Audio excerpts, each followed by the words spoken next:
चल बेटा आज हम वेव ऑप्टिक्स का मंशा देखने जा रहे हैं। वेव ऑप्टिक्स पहली थियरी बेटा वेव ऑप्टिक्स के अंदर न्यूटन्स कॉर्पस्क्यूलर थियरी।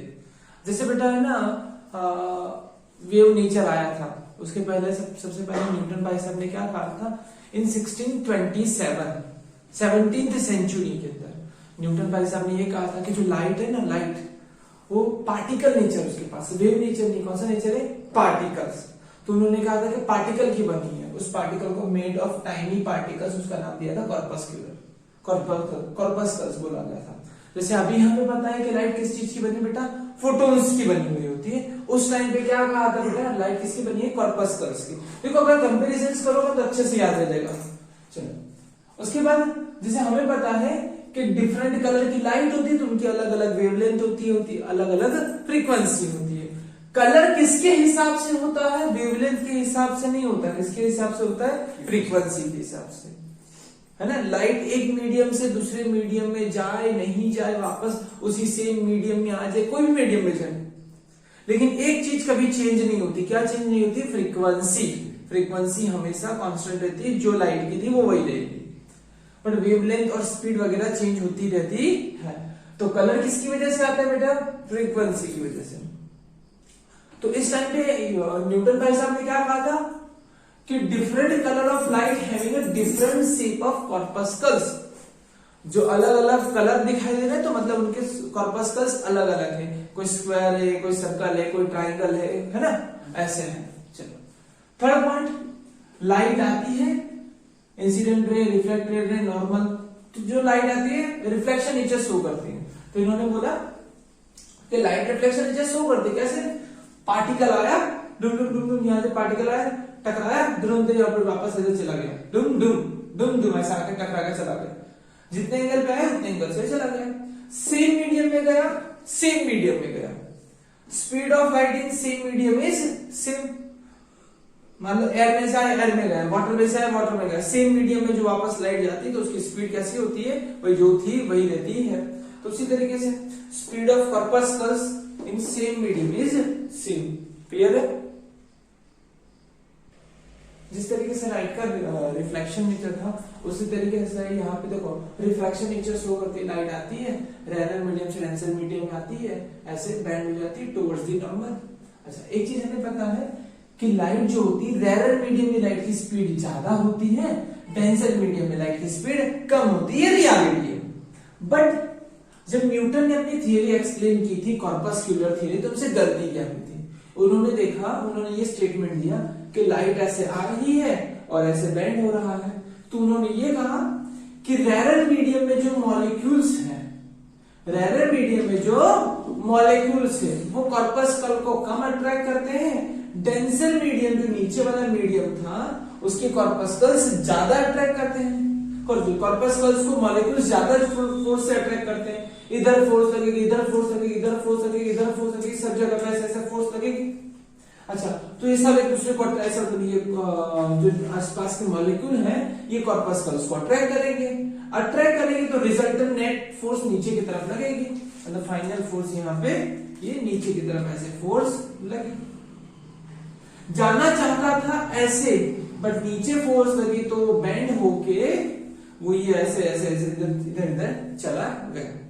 अच्छा ये एंगल आई और ये एंगल आई, इस वाले केस में क्या होता है आई बड़ा है आर छोटा है, सेम ये चीज तो सेम आ गई। इन्होंने जुगाड़ लगा के एक्सप्लेन कर दिया कौन सा फोर्स कॉर्पस्कल्स एंड मॉलिक्यूल्स के बीच में लगने वाला फोर्स। चलो ये रेयर मीडियम में कम होता है डेंसर मीडियम में ज्यादा होता है। कोई कंफ्यूजन। अब हुआ क्या इनके दिमाग में और एक बात बनी कि फोर्स लगेगी इस मीडियम में, फोर्स ज्यादा लग रही है, फोर्स ज्यादा लगेगी तो स्पीड बढ़ जाएगी। तो उन्होंने क्या कहा कि speed of light is higher in denser medium. Why denser medium में स्पीड हाई है बेटा, बिकॉज ऑफ वो एक्सेल जो फोर्स लगी ना बेटा वो मॉलिक्यूल्स एंड कॉर्पस्कल्स के बीच में लगने वाली फोर्स, उस फोर्स की वजह से इसमें स्पीड ज्यादा हो गई और इसमें स्पीड कम थी। ये इन्हें ऐसा लगा और लगा तो उन्होंने स्टेटमेंट दे दिया, लेकिन आगे चलकर ये स्टेटमेंट जब ये पूरा समझ में आया तो ये बात गलत प्रूव हुई। ये थी बेटा कॉर्पस्क्यूलर थियरी ऑफ लाइट। इसी सेम टाइम में 1670 के आसपास हाइगन्स नाम के एक साइंटिस्ट थे, उन्होंने एक्सप्लेन किया था लाइट की वेव थियरी को। लेकिन उस टाइम पे किसी ने उनको ज्यादा मतलब वैल्यू नहीं दी थी, क्योंकि ये न्यूटन जो थे वो अपने आप में एक ब्रांड टाइप का था बेटा, है ना, कि उन्होंने जो बोल दिया मतलब वो सही है ना। चलो, तो इसके बाद हम बढ़ते हैं बेटा हाइगन्स वेव थियरी की ओर। चलो बढ़ते हैं बेटा हाइगन्स वेव थियरी। 1678 के आसपास जो थियरी दी गई थी, तो उस थियरी में क्या कहा गया था? इन्होंने कहा गया था कि जो लाइट है, लाइट वो असल में वेव है, किसी भी पार्टिकल नेचर नहीं, उसके पास वेव नेचर है। अच्छा, तो उन्होंने सारी चीजों को एक्सप्लेन किया, जैसे लाइट है उसके पास वेव नेचर है, भाई ठीक है, कैसी वेव है? वेव नेचर तो ठीक है, लेकिन कैसी वेव?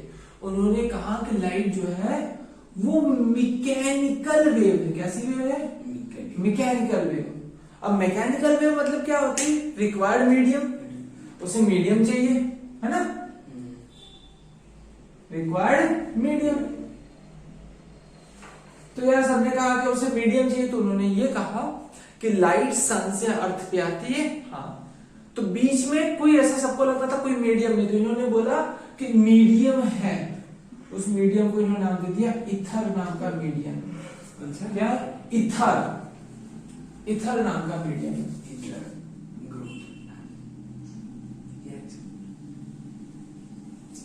इथर जो मीडियम है highly dilute and very elastic, बहुत ज्यादा इलास्टिक ऐसा मीडियम। हाँ सर, इथर मीडियम जो है हाईली डाइल्यूट वेरी इलास्टिक, ये मीडियम है। तो उन्होंने कहा कि लाइट है ना इस मीडियम के थ्रू आती है। अच्छा, अभी भी तुम्हें पता है रियलिटी क्या है कि स्पेस में कोई मीडियम वगैरह कुछ नहीं है, बट ये बात चल रही 1680 के आसपास की। अब 17th सेंचुरी में कोई इमेजिन भी नहीं कर पाता कि बिना लाइट है ना, बिना मीडियम के ट्रैवल कर सकती है ना। उस टाइम पे ना नॉन मैकेनिकल वेव लोगों के दिमाग में था ही नहीं, क्योंकि आसपास अपने आसपास देखो, अगर तुमसे बोला जाए कि लाइट बिना मीडियम की आती है, तो आप कैसा थोड़ा सोच पाओगे कि यार मैं बोल रहा हूं साउंड वेव मीडियम चाहिए, वाटर वेव मीडियम चाहिए, मतलब हर एक वेव को दूसरी जगह पे जाने के लिए मीडियम चाहिए। बट ये वाली जो वेव है इलेक्ट्रोमैग्नेटिक वेव, इनको मीडियम नहीं चाहिए। बट आप कभी उस टाइम पे कोई इमेजिन कर नहीं पा रहा था, तो उन्होंने क्या कहा कि लाइट को एक मीडियम की रिक्वायरमेंट है, वो मीडियम स्पेस में कौन सा है बेटा? इथर नाम का मीडियम है। अच्छा, और तो फिर उन्होंने बोला कि ना लाइट वहां से आती है, तो कैसे आती है एक्सप्लेन तो करो, वहां से जो लाइट आ रही है उसका प्रोपोगेशन कैसे है? तो उन्होंने बोला कि लाइट का अगर प्रोपोगेशन एक्सप्लेन करना है तो कुछ चीजों का आपको समझना पड़ेगा। पहली चीज होती है वेव फ्रंट और दूसरी चीज होती है वेवलेट्स। अच्छा, वेव फ्रंट मतलब क्या है? जैसे मान लो ये सोर्स था, ये सोर्स है, यहां से वेव निकली, वेव ऐसे ऐसे ऐसे ऐसे निकली, यहाँ पे वेव यहाँ पे भी ऐसे ऐसे जा रही होगी, यहाँ पे भी ऐसे ऐसे गई होगी, सभी डायरेक्शन में वेव ऐसे ऐसे ऐसे ऐसे गई होगी, है ना। तो यहां से वेव जा रही थी, तो जितनी भी पार्टिकल सेम फेज में थे, यहां ये पार्टिकल हायर पोजीशन पे, हायर पोजीशन पे, higher position, higher higher higher position, higher position, तो उनमें से पास होने वाले एक इमेजरी लाइन बना दिया, इसको हम क्या कहते हैं? Wave front. The locus of all particle which are in same phase, same phase में रहने वाले सारे पार्टिकल की पोजीशन में से पास होने वाली इमेजरी लाइन, जिसे हम क्या कहते हैं बेटा? Wave front. जैसे मान लो जैसे पानी है, पानी में मुझे जैसे ऐसे पत्थर डाला मैंने, कोई डिस्टर्बेंस क्रिएट किया, तो सर्कुलर वेव फ्रंट बनता है, वो हायर वाला है ना, हायर वाला, वो धीमे धीमे धीमे धीमे आगे जाता है। तो वेव फ्रंट तो बनता है, लेकिन वो आगे कैसे जाता है ना, उसको एक्सप्लेन करते हैं। तो उसको एक्सप्लेन करने के लिए हमें वेवलेट समझना होगा। जैसे यहां से ये वेव निकली, ऐसे ऐसे गई, ऐसे ऐसे गई, यहां पर पहुंची। अब देखो ये पार्टिकल के पास ये पार्टिकल, ये पार्टिकल, ये पार्टिकल, ये पार्टिकल, ये पार्टिकल, ये पार्टिकल, ये पार्टिकल, ये पार्टिकल कौन है? मीडियम के पार्टिकल। कौन से? मीडियम के पार्टिकल। तो इन्होंने कहा कि every individual particle of medium behave like a secondary source, वो खुद सोर्स बन चुके हैं, ये खुद सोर्स बन गए, खुद सोर्स बन गए, ये खुद सोर्स बन चुके हैं। ये जितने भी है खुद क्या बन गए, सोर्स बन गए। अब सोर्स क्या करेगा, अंदर से वेव निकालेगा, तो जो वेव निकालता है उसे हमने नाम दे दिया वेवलेट्स। क्या निकालते आगे, वेवलेट्स। तो ये आगे की तरफ से वेवलेट्स निकाले, पीछे की तरफ से वेवलेट निकाले, ऐसे सर्कुलर वेवलेट्स ऐसे निकाल रहे हैं। यहाँ पे देखो ये ऐसे वेवलेट्स है ना। तो वेवलेट्स निकाले और इन वेवलेट्स में से पास होने वाला कॉमन टेंजेंट, इन वेवलेट्स में से पास होने वाला कॉमन टेंजेंट नया वेव फ्रंट बनाएगा। इसमें से पास होने वाला कॉमन टेंजेंट तुम्हें क्या बनाएगा बेटा, नया वेव फ्रंट बना के देगा। क्या डिजाइन है, नहीं नया वेव फ्रंट बना। तो सर उसी तरीके से तो पीछे भी बन सकता है नया वेव फ्रंट, नहीं है ना। जिस डायरेक्शन में वेव जा रही है, जिस डायरेक्शन में वेव जा रही है, जिस डायरेक्शन में वेव जा रही है, हमें उसी डायरेक्शन का वेवलेट को कंसीडर करना है, बैकवर्ड डायरेक्शन के वेवलेट को कंसीडर नहीं करना है। ठीक है, यस, ये रूल बना दिया इसका। तो कह सकते हैं कि वेव फ्रंट यहां पे था, फिर वेवलेट इतनी आगे तक गई, नया वेव फ्रंट यहां पे आया। ठीक है, अब ये सोर्स बन जाएंगे, ये क्या बन जाएंगे, सोर्स। अब इसमें से वेवलेट वापस ऐसे ऐसे कॉमन निकलेगी, ऐसे समझ रहे हो, तो वापस ऐसे नया वेव फ्रंट बनेगा। फिर क्लियर, प्राइमरी फिर सेकेंडरी, फिर सेकेंडरी खुद प्राइमरी बन के फिर से सेकेंडरी बनाएगा, फिर सेकेंडरी खुद प्राइमरी सोर्स बन जाएगा, फिर और एक सेकेंडरी बनाएगा। मतलब धीमे धीमे धीमे धीमे ऐसे वेव आगे जा रही है। क्या बनाती है, वेव फ्रंट। किसकी मदद से, वेवलेट्स की मदद से।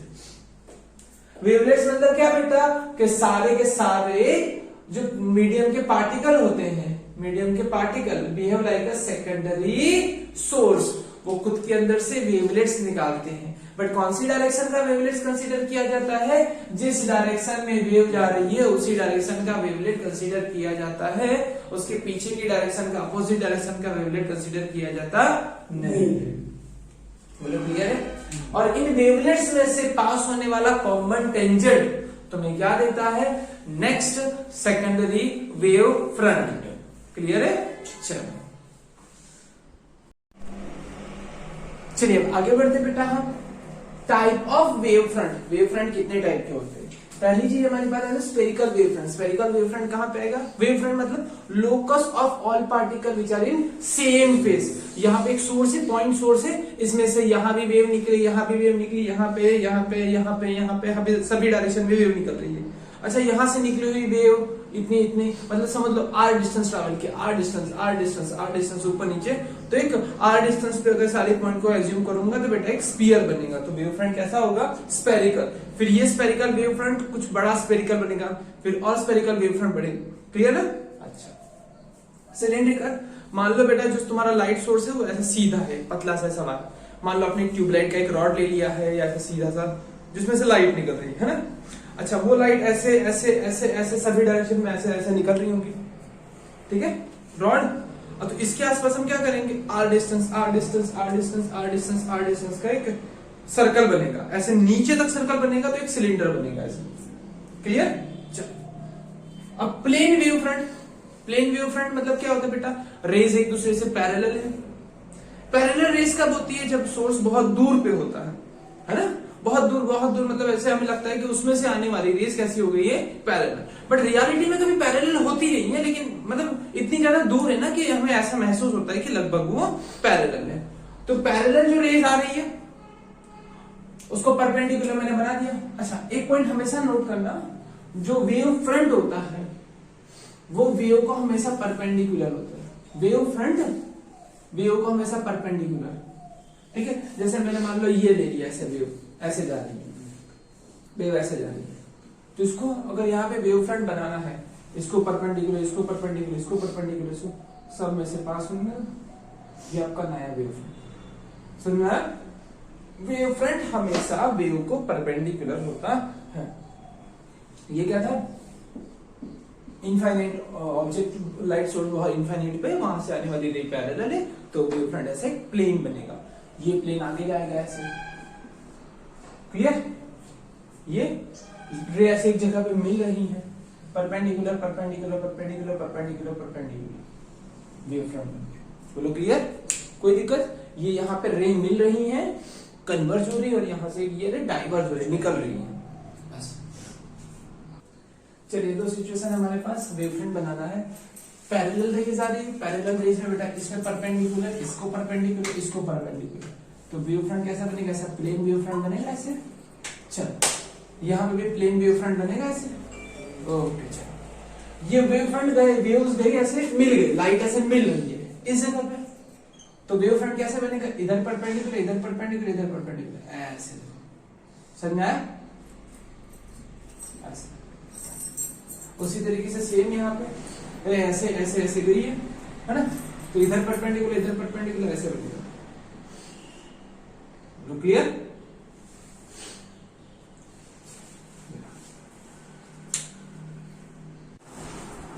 तो चलिए पढ़ते बेटा, हाइगेन्स प्रिंसिपल की मदद से हम लोग रिफ्लेक्शन नेचर को समझना है। हाइगेन्स प्रिंसिपल, जैसे हमारे पास लाइट आती है, टकरा के चली जाती है, वैसे हाइगेन्स से समझना। तो हाइगेन्स में क्या था, वेव फ्रंट, तो हमने कह दिया कि कहीं से इनफाइनाइट से आ रही है कोई वेव, ऐसे लाइट आ रही है इनफाइनाइट से, ऐसे इनफाइनाइट से लाइट आ रही है, लाइट आ रहा है मतलब वहां से एक वेव फ्रंट आ रहा है सर। वेव फ्रंट हमेशा आने वाली रे को प्रोपोगेशन को परपेंडिकुलर होता है, परपेंडिकुलर बना दिया। जब ये यहाँ पे आया तो ये रहा वेव फ्रंट, ये पॉइंट ए, ये पॉइंट बी, क्लियर। चलो ये आई टकरा के ऐसे, ये आई टकरा के ये ऐसे चली गई, ऐसे चली गई, आई गई, एग्री। चलो ये इंसिडेंट वेव फ्रंट, चलो बी पॉइंट पे टकराई, अब बी पॉइंट पे टकराई तो बी पॉइंट इधर जाने लगेगा, बी पॉइंट इधर जाने लगेगा, ए पॉइंट नीचे आएगा, और ये तुम्हारा फाइनल वेव फ्रंट बनेगा ऐसे, डन, क्लियर। चलो बहुत बढ़िया, तो थोड़ा सा अच्छे से डायग्राम बना लो, जैसे देखना थोड़ा, आई रे गई ऐसे, आई ऐसे गई, ये रहा तुम्हारा वेव फ्रंट इंसिडेंट, और ये रहा तुम्हारा रिफ्लेक्टेड वेव फ्रंट, ये था रिफ्लेक्टेड वेव फ्रंट, इसको नाम दे दिया मैंने ए, चलो ये रहा ए बी, और इसको नाम दे दिया बेटा मैंने बी डैश ए डैश। चलो ये वाला जो एंगल होगा, ये वाला एंगल, इससे मैंने नाम दिया आर, इसको नाम दे दिया मैंने, इसको नाम दे दिया आई, और इसको नाम दे दिया आर। डायग्राम कैसे बना, थोड़ा देखने इधर आया, ऐसे थोड़ा बड़ा सा बना दो, ऐसे ऐसे। ये वेव फ्रंट ऐसे परपेंडिकुलर, इधर मैंने नॉर्मल बनाया, ये तुम्हारा एंगल ऑफ इंसिडेंट आई, तो ये कितना हो जाएगा 90 माइनस आई, आया ना। ये क्या है, परपेंडिकुलर, पूरा एंगल 90 होता है, तो ये कितना 90 माइनस आई, तो बचा हुआ कितना होगा, ये भी आई, एग्री, कोई कंफ्यूजन। चलो ये वेव फ्रंट था, आई रे ऐसे टकरा के ऐसे चली गई, उसके बाद ये भी ऐसे टकरा के चली गई, तो जैसे यहाँ पे एंगल आई बना, वैसे ही यहाँ पे एंगल आई बना, तो उसी तरीके से वहां पे एंगल आर बनेगा। कोई कंफ्यूजन। चलो जब ये यहाँ पे वेव फ्रंट ऐसे आ रहा था, ये आया आया आया आया आया आया, ये वेव फ्रंट यहाँ पे पहुंचा, तो सबसे पहले टच कौन सा हुआ, बी, और यहाँ पे ऊपर ए, यहाँ पे बेटा ये ए वाला धीमे धीमे धीमे धीमे ट्रैवल करके नीचे पहुंचा, कहां पहुंचा, ए डैश पे।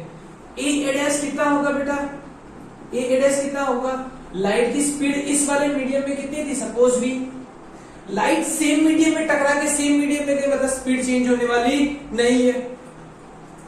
लाइट सेम मीडियम में टकरा के सेम मीडियम में, कि सेम मीडियम में लाइट की स्पीड चेंज होती नहीं है। सपोज उसने टी टाइम में कितना डिस्टेंस ट्रैवल किया, स्पीड इनटू टाइम, कितना डिस्टेंस ट्रैवल किया, स्पीड इनटू टाइम, वीटी जितना डिस्टेंस उसने ट्रैवल किया, यहां से यहां तक पहुंचते टी टाइम लगा, स्पीड कितनी, इतना डिस्टेंस। उसी तरीके से ये वाले को यहां पहुंचने में कितना टाइम लगा, ये जो वेव फ्रंट था सर, ये यहां कहां लगा, ये ये यहां से बी से बी डैश पहुंचने में कितना टाइम लगा, बी से बी डैश पहुंचने में बीटी टाइम लगा।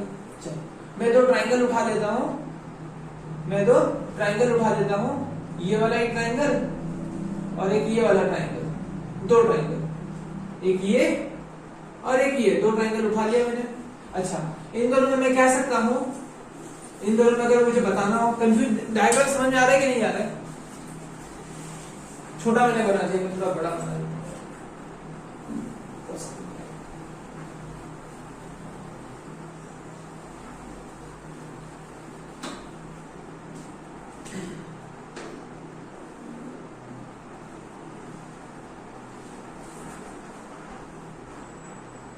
वेव फ्रंट, रे ऐसे आई टकराती है, ऐसे टकराती है,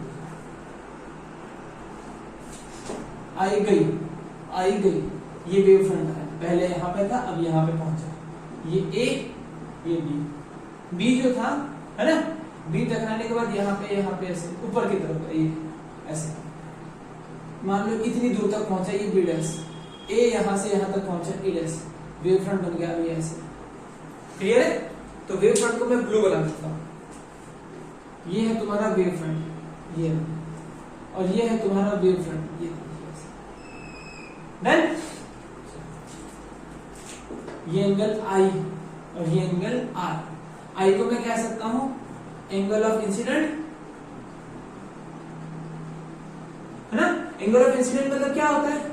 angle between incident ray normal, असल में हम इसे कहते हैं ना, इंसिडेंट रे नॉर्मल के बीच का एंगल।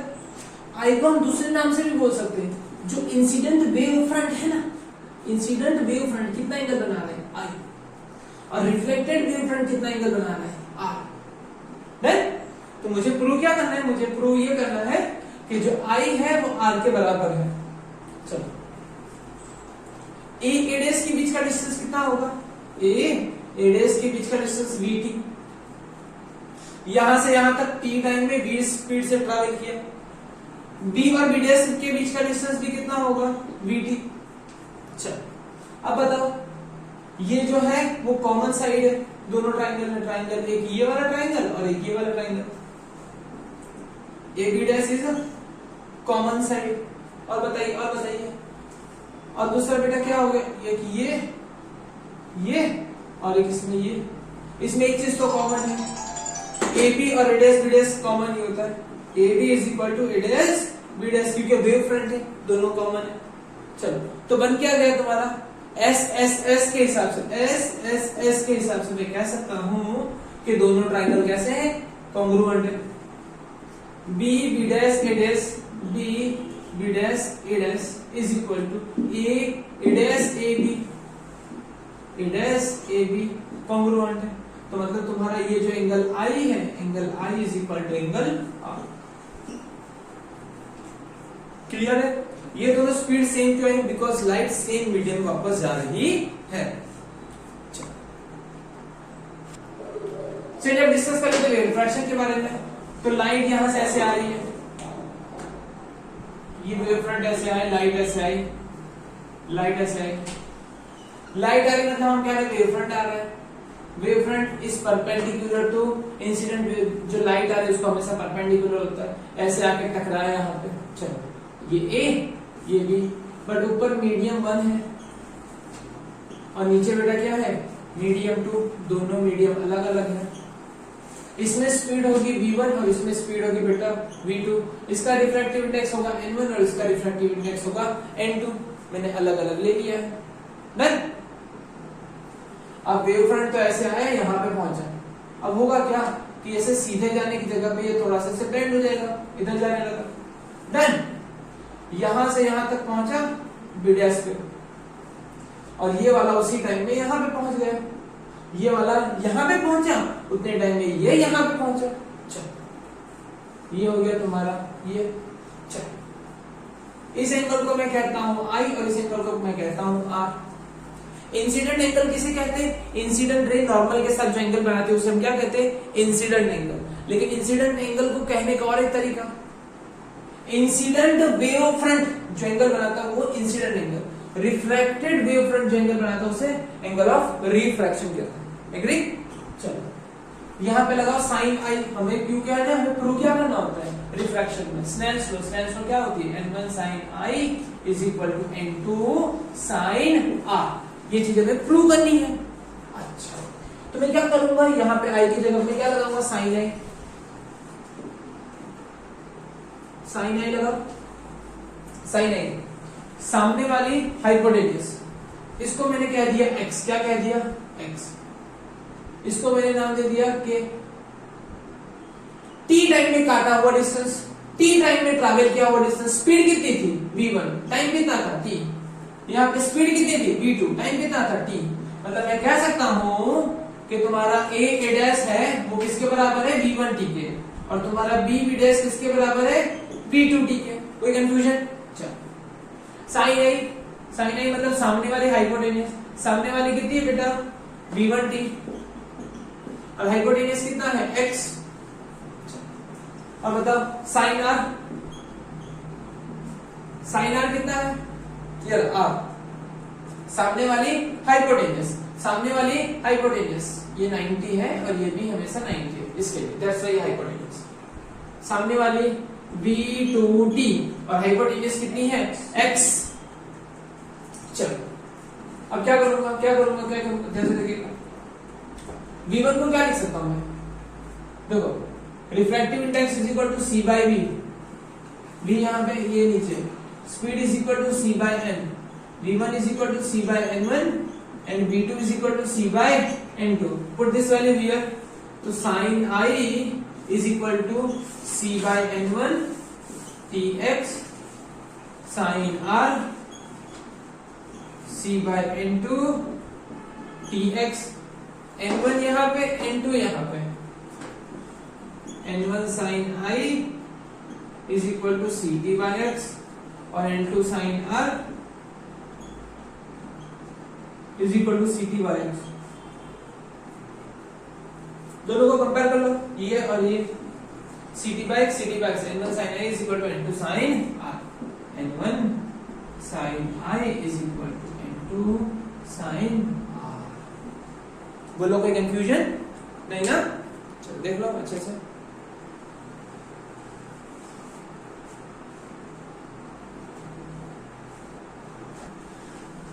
चलिए बेटा, चलिए तो अब हम पढ़ते हैं बेटा वेव का इंटरफेरेंस, मतलब हमारे पास एक सोर्स हो, एक से ज्यादा सोर्स हो, जैसे दो सोर्स है तो यहाँ पे हम ज्यादा सोर्स तो नहीं ले वाले, सिर्फ दो सोर्स लेने वाले, एक सोर्स यहाँ पे एक सोर्स यहाँ पे है, और वो सोर्स में से जो वेव निकल रही है वो किसी जगह पे जा रही है, मेरे पास दो सोर्स है, अब ये दो सोर्स की वजह से किसी जगह पे जो वेव मिलती है तो वहां पे किस तरीके से वेव का अरेंजमेंट, मतलब जो वेव आ रही है तो वहां पे लाइट किस तरीके से बढ़ रही है, मतलब दिखाई दे रहा है।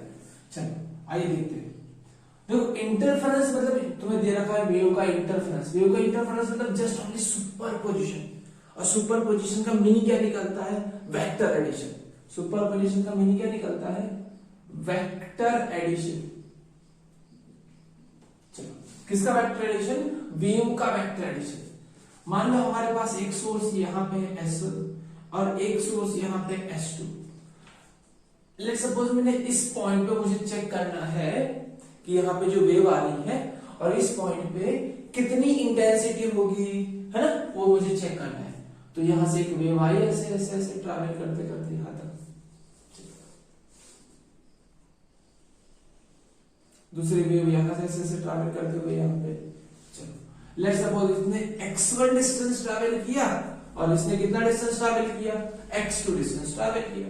चलो वेव की इक्वेशन क्या होती है, equation of wave is equal to, मान लो ये सोर्स 1 में से जो वेव निकल रही है उसकी फॉर्मूला है a sin omega t plus kx, लेकिन ऐसा लिख सकते हैं y1 is equal to a1 omega k1 x1 और y2 is equal to a2 sin omega 2t plus k2 x2। यहां से निकली हुई वेव यहां पे पहुंची, यहां से निकली हुई वेव यहां पे पहुंची, किस टाइम पे, एट t टाइम।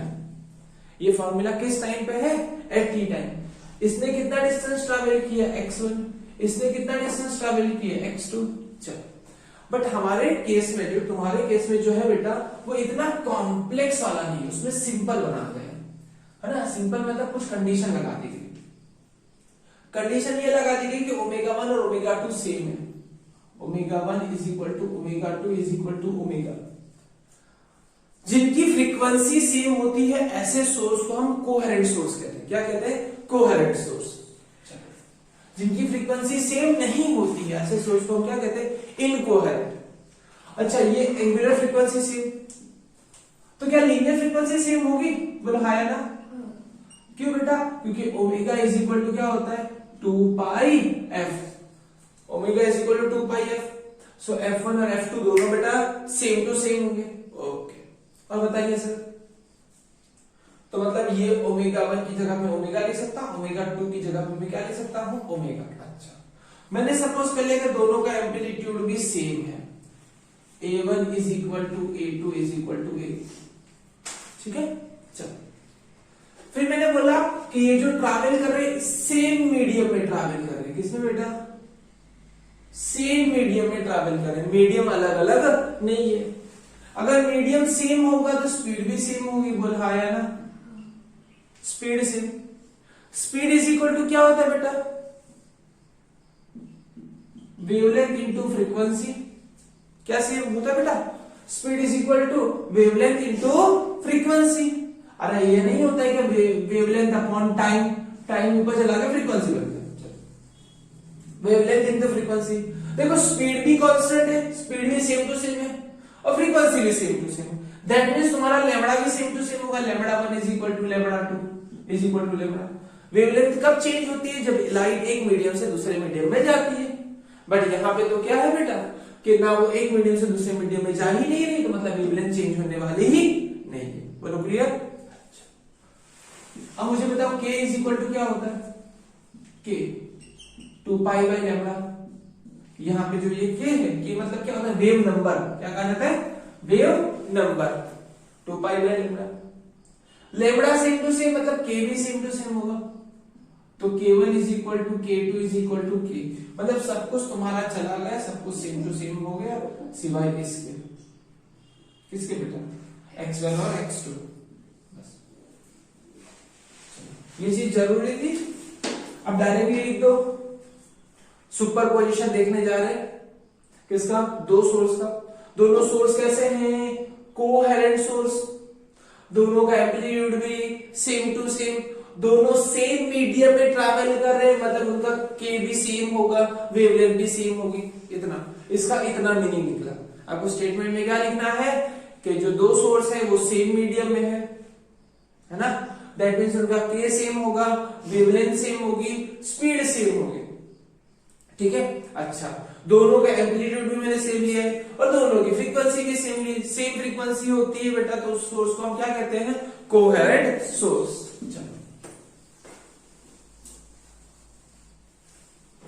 ये दोनों मिलेंगे, एक वेव ऐसे जा रही होगी, दूसरी वेव नीचे से भी आ रही होगी, ऐसे ऐसे दोनों इस पॉइंट पे मिलेंगे। तो इस पॉइंट पे जो पार्टिकल की पोजीशन होगी वो किस पे डिपेंड करेगी? दोनों का super position, y1 plus y2। किस बेटा? दोनों के सुपर पोजिशन पे। सर आपने ये वाला फॉर्मूला कहीं ना कहीं तो देखा होगा। F is equal to under square root F1 square plus F2 square plus 2F1 F2 cos theta, but theta is angle between F1 and F2। ये फॉर्मूला कहीं ना कहीं देखा था ना, क्लास 11 से पढ़ते आ रहे हो, और चैप्टर 1-2 में भी होंगे सब, ये यूज होगा। हाँ, तो सेम ये चीज, ये किसका है बेटा? ये किसका फॉर्मूला है? इसका फॉर्मूला है। Vector F is equal to दो वेक्टर का एडिशन। किसमें बेटा? दो वेक्टर के एडिशन में। और यह चीज आप वेक्टर में भी पढ़े होंगे, मैथ्स के अंदर वेक्टर के अंदर भी पढ़ोगे ये चीजें। y2 is equal to y1 plus y2। अब मुझे इसका मैग्नीट्यूड निकालना है, मैंने बोल दिया ले y1 square plus y2 square plus 2y1 y2 cos phi, where phi is the angle between y1 and y2, है ना। जो phi is angle between किसके बीच का एंगल है बेटा? y1 and y2। चलो ओके, मुझे बताओ y1 कितने एंगल पे है? देखो ये फेज पे है, इस फेज को कह दो φ1, ये जो फेज इसका नाम दे दिया मैंने φ2। अच्छा सिंपल सा क्वेश्चन, मुझे आंसर देना।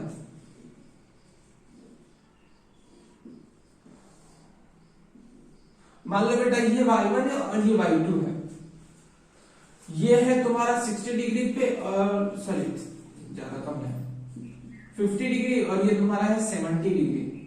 तो y1 एंड y2 के बीच में एंगल कितना है? पूरा 70, ये 50, तो इन दोनों के बीच में एंगल कितना होगा? 20। सीधी सी बात है, इन दोनों के बीच में एंगल कितना होगा? 20। तो अब यहाँ पे क्या लिखोगे? फाई की जगह पे 20। बट फिलहाल के केस में हमारे पास ये एंगल कितना दिया है? φ1। फेज कितना दिया है? φ1। और ये कितना दिया है? पूरा वाला फेज φ2। तो मुझे अगर इन दोनों के बीच का एंगल चाहिए तो मुझे क्या करना होगा? Phase difference is equal to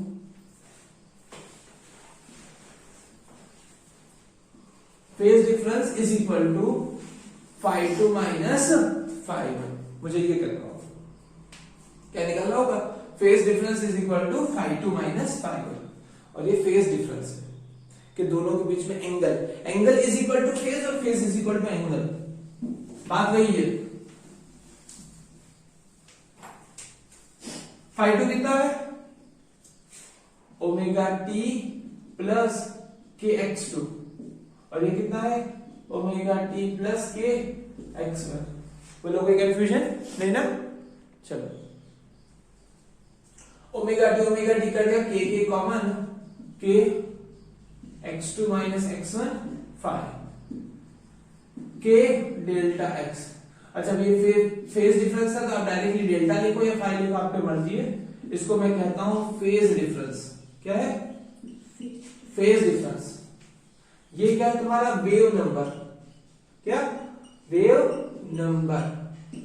ये जो है इसने x2 डिस्टेंस ट्रैवल किया, इसने x1 डिस्टेंस ट्रैवल किया, इसे हम कहते हैं path difference.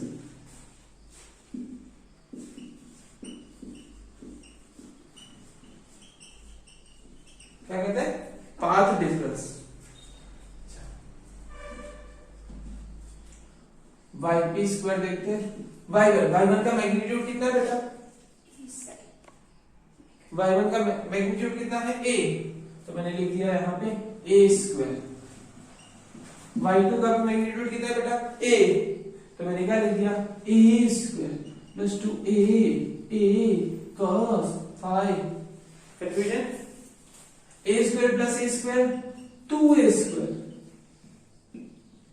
Square cos phi। बोलो कोई कंफ्यूजन?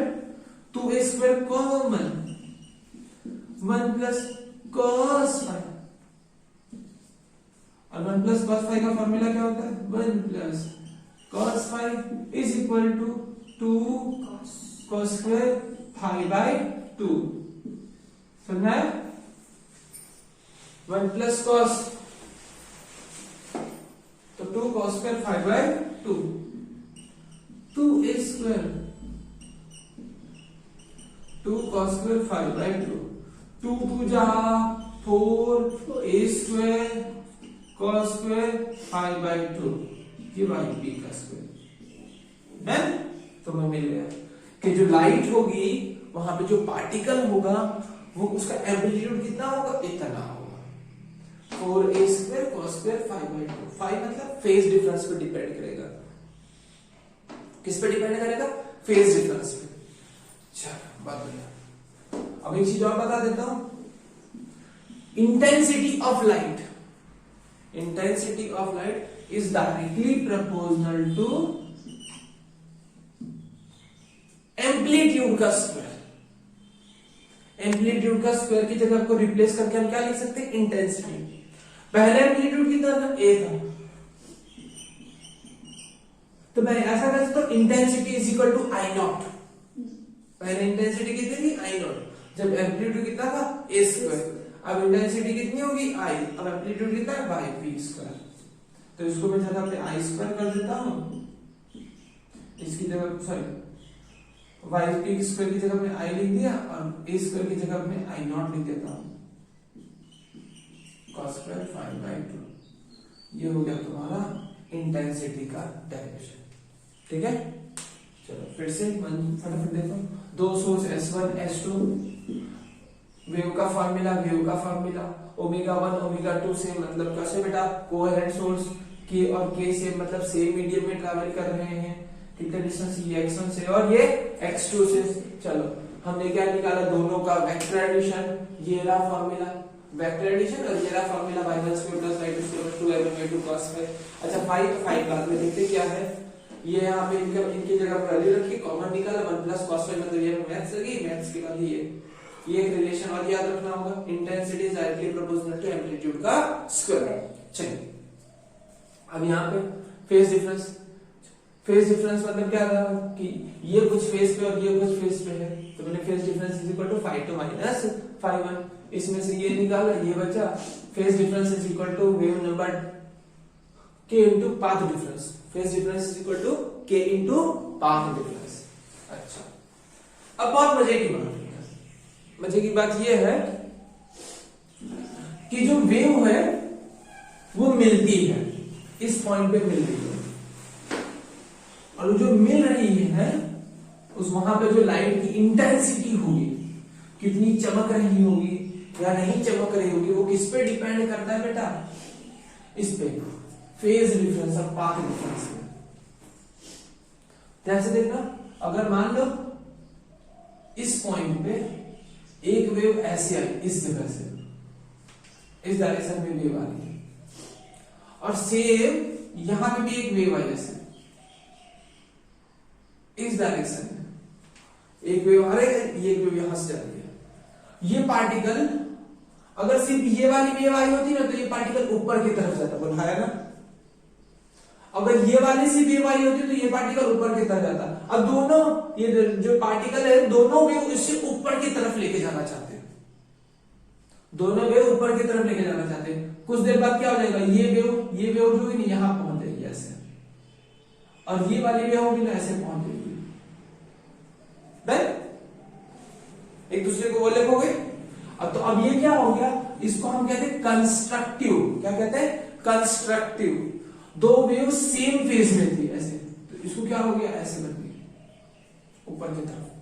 तो ये पार्टिकल जाना इतना ही ज्यादा, लेकिन हम दोनों की वजह से ऊपर ज्यादा ऊपर चला गया, इसको हम कहते हैं कंस्ट्रक्टिव इंटरफेरेंस। और डिस्ट्रक्टिव में क्या होता है, जैसे देखिएगा ये पॉइंट एक वेव ऐसे आ रही है और दूसरी वेव से लेट्स सपोज करो ऐसे आ रही है। अगर ये आगे आएगी तो ये इसे ऊपर लेके जाने की कोशिश करेगी पार्टिकल को, लेकिन ये वाली वेव कहां लेके जाने की, नीचे। कुछ देर बाद कैसे हो जाएगा पता है, ऐसे, और ये वाली वेव ऐसे। ना ये ऊपर ले जा पाएगा ना नीचे ले पाएगा। मान लो दोनों अगर सेम टू सेम होंगे ना एम्पलीट्यूड, तो ना ऊपर ले जा पाएगा ना नीचे ले जा पाएगा। ऊपर वाला अगर बड़ा होगा तो ऊपर वाली वेव थोड़ी स्ट्रॉन्ग निकली तो भाई ऊपर थोड़ा सा ऊपर लेके जाएगा, नीचे वाली स्ट्रॉन्ग निकली तो नीचे ले जाएगा। तो इसीलिए तो हम कैसा सोर्स लेते हैं, कोहेरेंट सोर्स लेते हैं और सेम एम्पलीट्यूड का लेते हैं। क्लियर है, चलो आइए दिखाता हूं कंडीशन क्या है।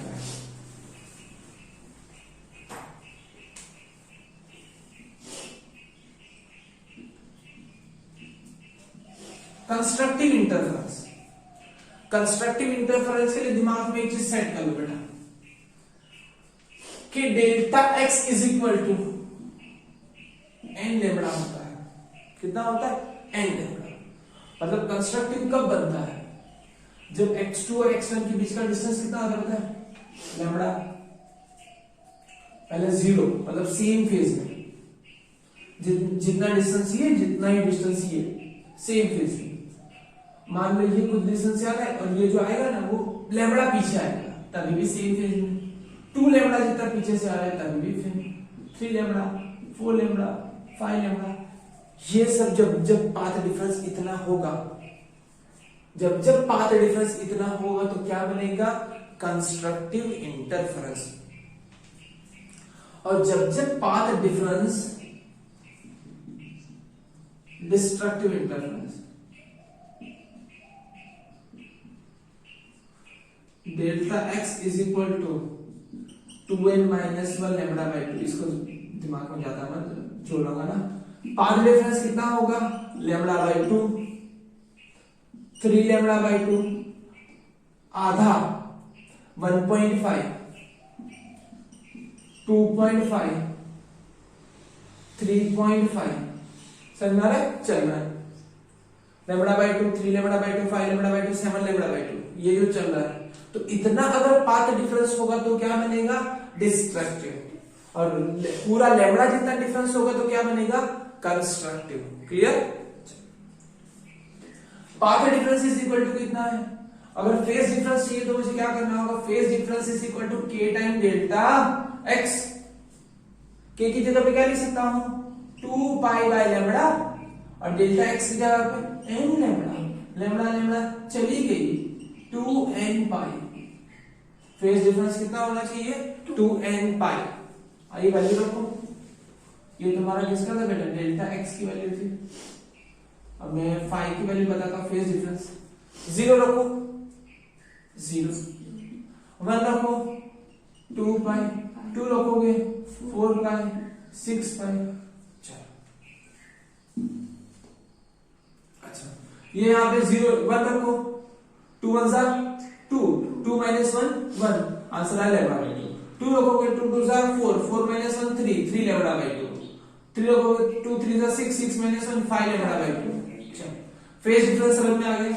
अब आते हैं पाथ डिफरेंस समझ में आ गया। Phase difference is equal to k delta x। चलो k is equal to 2 pi by lambda, और डेल्टा x ये रहा 2n minus 1 lambda by 2, lambda lambda स्वाहा, 2 2 स्वाहा। Phase difference is equal to 2n minus 1 pi. कितना आया, 2n minus 1 पाई। आइए देखते हैं, पहले 1 रखो पाई, 2 रखोगे 3 पाई, 5 पाई, 7 पाई, चलता जाएगा। तो आपको अपने दिमाग में एक सर्कल बना लेना है, सर्कल ये बना लेना है, 0 पाई, 2 पाई, 3 पाई, 4 पाई। इस तरफ क्या बन रहा है, कंस्ट्रक्टिव। और इस तरफ लगा दो लैम्बडा, 2 लैम्बडा, 3 लैम्बडा, 0 है ना, 4 लैम्बडा। और इस तरफ क्या बना दो बेटा, लैम्बडा बाई 2, 3 लैम्बडा बाई 2, है ना। तो अगर ये जो आएगा तो कंस्ट्रक्टिव, यहाँ पे ये आएगा तो डिस्ट्रक्टिव।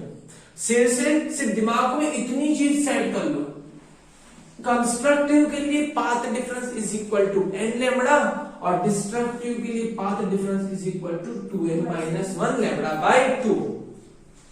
क्लियर है? यहां पे जो n शुरू होता है 0 से, n स्टार्ट फ्रॉम 0 1 2 3 4, और यहां पे जो n शुरू होता है बेटा 1 से। किससे शुरू होता है, 1 से।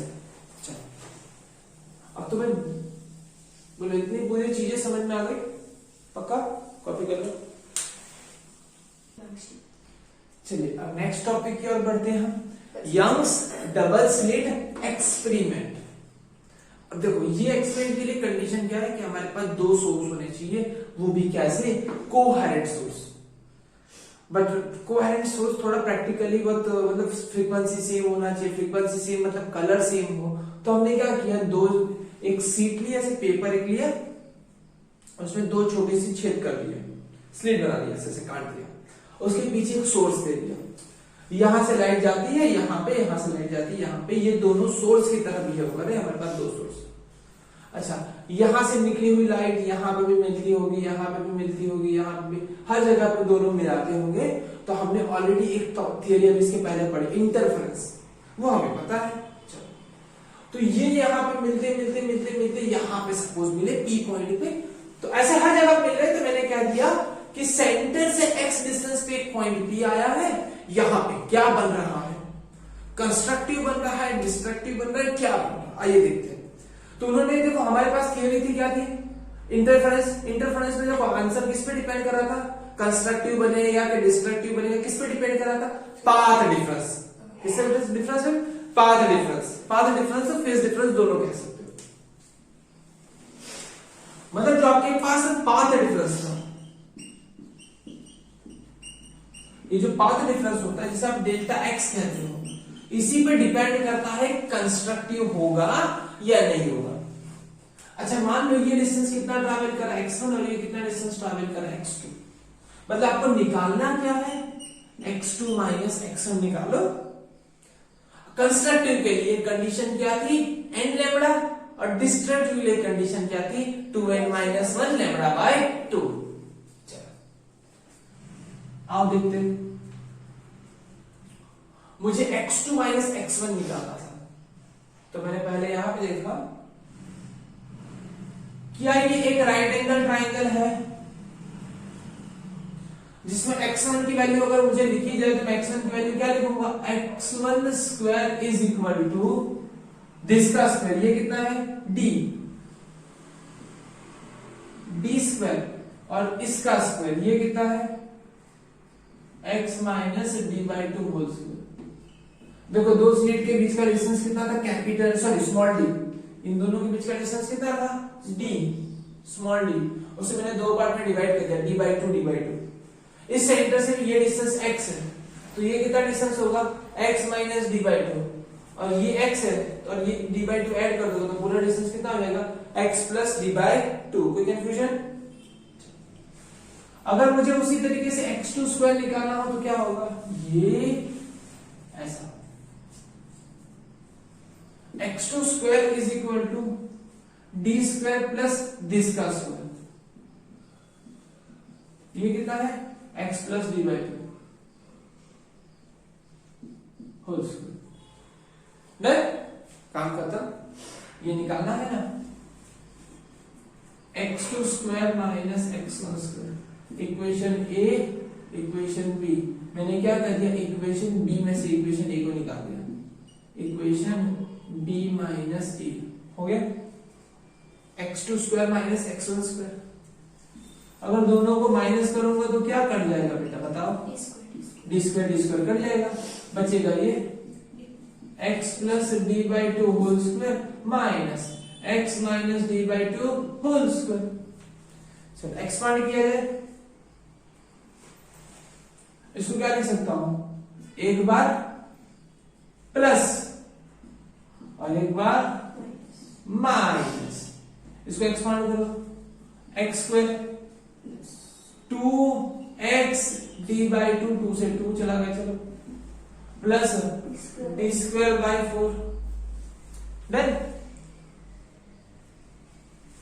माइनस x का square minus 2x D by 2, लेकिन बाहर लगा हुआ माइनस और अभी अंदर के माइनस को प्लस हो जाएगा, ठीक है? प्लस सॉरी मतलब अंदर प्लस आना चाहिए, बाहर माइनस है तो माइनस हो जाएगा। माइनस कितना हो जाएगा? D square by 4। चलो एक्स स्क्वायर कट जाएगा, ये कट जाएगा, बचेगा ये भी कट, 2 से 2 कट जाएगा, x D plus x D, 2 बार एक्स डी हो गया। चलो यहाँ पे हो गया 2x डी। कोई कंफ्यूजन? x2 माइनस x1 को मैं क्या कह सकता हूं? Delta x। मैंने यहां पे लिख दिया डेल्टा x, और ये जो यहां पे स्लिट, ये स्लिट का डिस्टेंस है कम है और ये डिस्टेंस ज्यादा है, तो मैंने कह दिया कि x1 और x2 लगभग बराबर है, approximately. x1 is approximately equal to x2 is approximately equal to x, sorry x1 is,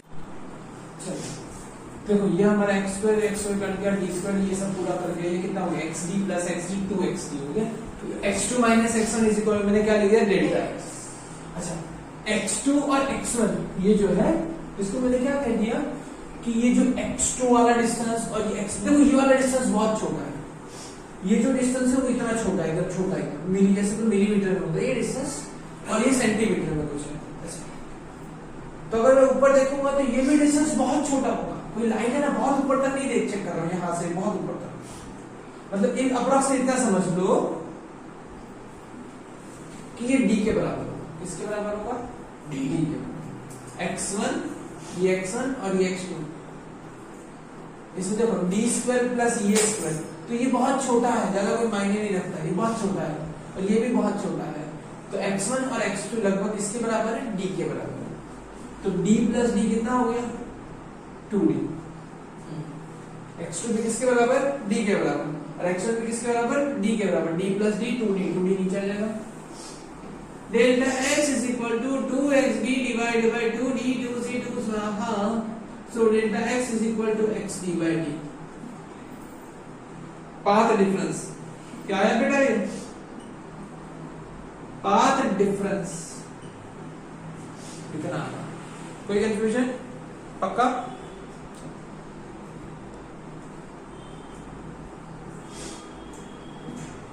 आगे देखते हैं। Path difference is equal to delta x is equal to x d by d. ये तुम्हारा path difference है। अगर path difference is equal to n lambda तो क्या बनेगा, कंस्ट्रक्टिव। अगर path lambda is equal to 2n minus 1 lambda by 2 तो क्या बनेगा, डिस्ट्रक्टिव। आइए देखते हैं, पहले कंस्ट्रक्टिव देखते हैं। कंस्ट्रक्टिव इंटरफेरेंस है ना, इसके अंदर इस वाले केस में डेल्टा x कितना है, x d by d, x d by d. Constructive के लिए कंडीशन क्या है, delta x is must be equal to n lambda. कितना होना चाहिए बेटा, n लैम्बडा। आइए n लैम्बडा मतलब कितना, 0 लैम्बडा 2 लैम्बडा 3 लैम्बडा 4 लैम्बडा, ऐसा ऐसा होना चाहिए। चलो आगे दोनों वैल्यू को कंपेयर कर लेते हैं। x d by d is equal to n lambda. x को सब्जेक्ट बना ले बेटा, x is equal to n lambda n lambda capital D by small d। यहाँ पे n की वैल्यू क्या होती है बेटा, n की वैल्यू जो होती है वो शुरू होती है 0 1 2 3 4। अब होता क्या पता है, ये दोनों जिस जगह पे मिलती ना उस जगह पे ऐसा चमकता है सेंटर में, फिर डार्क होता है, फिर चमकता है, फिर डार्क होता है, फिर लाइट चमकती है डार्क ऐसे चमकता हुआ दिखाई दे रहा है, फिर डार्क है, नहीं दिखा चमक रहा है, फिर चमक रहा है, फिर डार्क है, फिर चमक रहा है, फिर डार्क है, ऐसे फ्रिंजेस दिखाई देते। क्या दिखाई देते, फ्रिंजेस। चलो है ना, तो सेंट्रल ब्राइट फ्रिंज किस जगह पे बनती है, 0 पे। कहां बनती है, n इज इक्वल टू 0, इसमें रखो x is equal to 0, centre पे बनती है, सेंट्रल ब्राइट फ्रिंज। अच्छा, फर्स्ट ब्राइट फ्रिंज कहां बनती है, n इज इक्वल टू 1, इसमें रखो 1। ब्राइट फ्रिंज मतलब constructive interference, lambda d by D.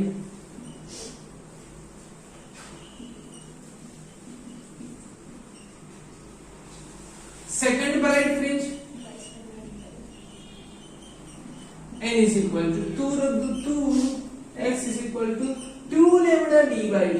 बोलो क्लियर है, ये था तुम्हारा कंस्ट्रक्टिव फ्रिंजेस। दो ब्राइट फ्रिंज के बीच का distance between to bright fringe 2 lambda d minus d minus 2 lambda d by d minus lambda d by d, सबके बीच का डिफरेंस कितना है, difference between two bright fringe कितना होता है, इसमें कितना ऐड करोगे तो ये आएगा लैम्बडा डी बाई डी। दो ब्राइट फ्रिंजेस के बीच का डिस्टेंस कितना है, लैम्बडा डी बाई डी। आइए, ये तो कंस्ट्रक्टिव हो गया। अब देखते हैं डिस्ट्रक्टिव इंटरफेरेंस।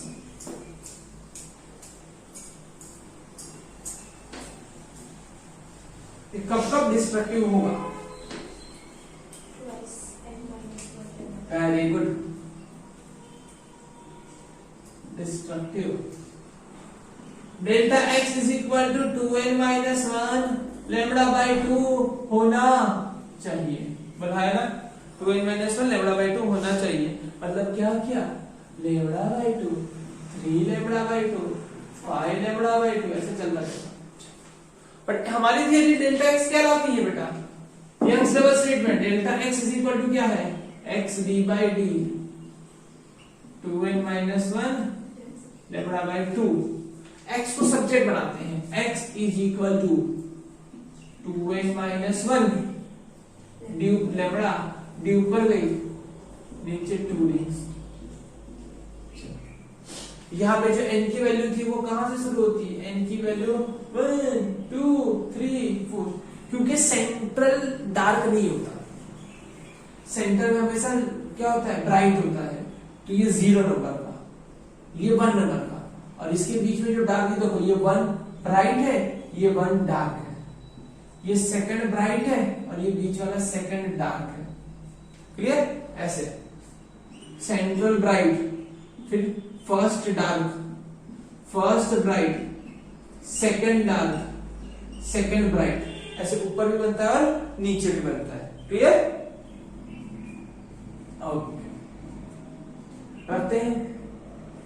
फर्स्ट डार्क निकालते हैं, first dark n is equal to 1 रखो यहाँ पे, 2-1 लैम्डा डी बाई, ऐसा याद रखो, half lambda d by d, कितना हो गया, half lambda d by d, पहला बना। सेकंड डार्क कहां बनेगा, n is equal to 2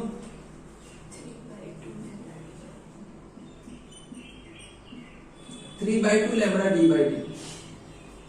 clear है, लैम्डा डी बाई डी याद ही रखना हमेशा, लैम्डा डी बाई डी, इसे y समझ करो, क्या समझ करो, y।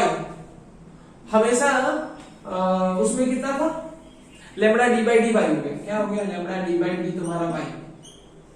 अब कंस्ट्रक्टिव में क्या था, y पे बनेगा, 2y पे बनेगा, 3y पे बनेगा, 4y पे बनेगा, है ना।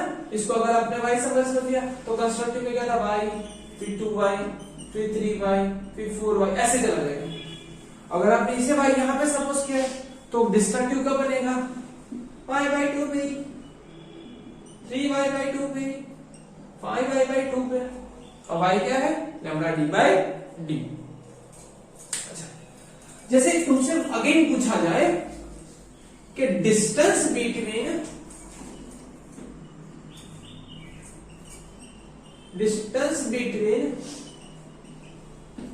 To dark fringe, two dark fringe. अच्छा मुझे ये बताओ, कोई भी दो डार्क फ्रिंज ले लो, मान लो एक y by 2 पे बनी तो नेक्स्ट वाली कितने बनेगी बेटा, 3y by 2 पे, है ना। और y मतलब क्या है, लैम्डा डी बाई डी। अगर मैंने बोला है बेटा कि मान लो एक जो डार्क बन रही है वो 7y by 2 पे, तो नेक्स्ट वाली कहां बनेगी, 9y by 2, बोलो है ना। दोनों के बीच का डिफरेंस निकालो, 9y by 2 पे बनी, कौन सी बेटा ये होगी, ये कौन सी आएगी, फोर्थ, नहीं सॉरी फिफ्थ डार्क, हाँ ये फिफ्थ डार्क बनेगी, चलो सॉरी फिफ्थ, हाँ फिफ्थ डार्क, और ये फोर्थ डार्क मैंने निकाल दिया, फिफ्थ डार्क में से फोर्थ डार्क हो गई बेटा, कितना बचा, 2y by 2, आंसर है। मतलब चाहे टू हमारे पास दो ब्राइट फ्रिंज हो, चाहे हमारे पास दो डार्क फ्रिंज हो, उनके बीच का डिस्टेंस कितना होता है, लैम्डा डी बाई डी। दो डार्क के बीच का डिस्टेंस भी लैम्डा डी बाई डी और दो ब्राइट के बीच का डिस्टेंस भी lambda d by D. But एक डार्क और एक ब्राइट के फ्रिंज का डिस्टेंस आधा, देखो ये तुम्हारा bright, central bright, first dark, first bright, second dark, second bright, इनके बीच का डिस्टेंस y, इनके बीच का डिस्टेंस y। तो इन दोनों के बीच में, देखो इन दोनों के बीच में ऐसा नहीं कह सकता एकदम बीच में आया हुआ है ये, तो पूरा डिस्टेंस y, तो ये कितना देगा, y by 2, y by 2, y by 2, y by 2, y by 2, सब जगह पे y by 2, है ना। तो दो कॉन्सिक्यूटिव के बेटा ब्राइट एंड डार्क के बीच का कितना होता है, डिस्टेंस बिटवीन,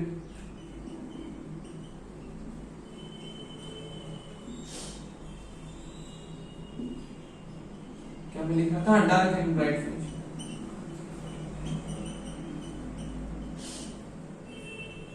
पास थी तो y/2 मतलब लैम्डा डी बाई डी उसका आधा। क्लियर है? कोई कंफ्यूजन? चलो ये तुम्हारा Young's double slit experiment over.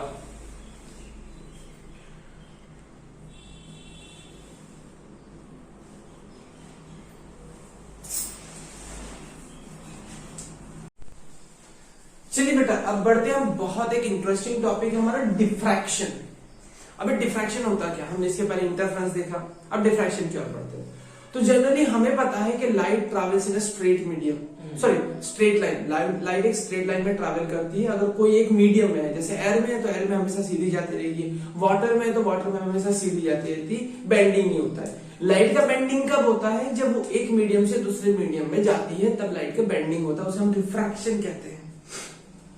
But light किसी भी मीडियम में जा रही ना तो स्ट्रेट ट्रैवल नहीं करती है, कभी कभी उसका सेम मीडियम में बेंडिंग होता है।